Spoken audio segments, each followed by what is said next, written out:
I am very, very humbled by this honor. This is another good afternoon for Jamaica. And these town hall meetings are about empowering the people of Jamaica. Prime Minister Andrew Holness became the 18th inductee into the University of the West Indies Honor Park last Wednesday. Established in 2005, the park honors UWI alumni who are current or former heads of government. Mr. Holness used the induction ceremony to share his thoughts on how tertiary education can be funded. If we are going to expand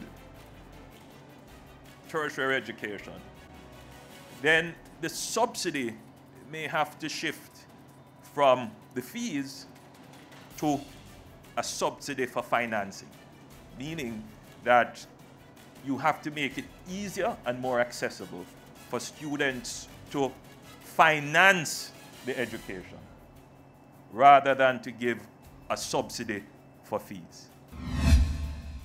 During a wrap session with UWI Mona campus students Wednesday, Prime Minister Holness said his administration was considering legislation to govern how national examinations were conducted. The proposal is due to the numerous complaints that continue to be lodged with the Ministry of Education. The government has a role and probably should intervene because many of these exams lead to national certification.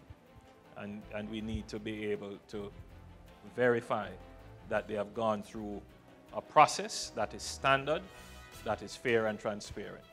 The Prime Minister said a policy on national examinations would first be developed in order to guide the proposed legislation.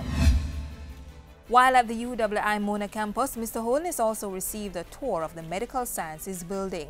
He was updated on the groundbreaking work of the lab, the School of Dentistry and the Sports Medicine Clinic. The Prime Minister also visited his former dorm room on Chancellor Hall, where the study room was renamed in his honor. On Thursday, Mr. Holness journeyed to Ocho Rios for the first in a series of island-wide town hall meetings. He told the residents that over $4 billion would be spent this year on expanding the cruise ship promenade, building out the Reynolds Pier, constructing an artisan village, and upgrading the Ocho Rios market. We are not doing that for tourists, because tourists don't want to come to an artificial attraction. Tourists want to come and see the genuine, real thing of how we live as a people. And we want to show the world that as a people, we live in class and style. By Friday, the Prime Minister was in Clarendon breaking ground for the latest National Housing Trust development in the parish. Phase 1 of the $593 million Chateau Gardens housing development at Birds Hill will see the build-out of 150 service lots. Mr. Holness reaffirmed government's commitment to providing housing for Jamaicans. That we are not going to countenance or continue the haphazard development of our country. That we must build housing solutions that are affordable, but that match the dignity of the people who want to own and live in them.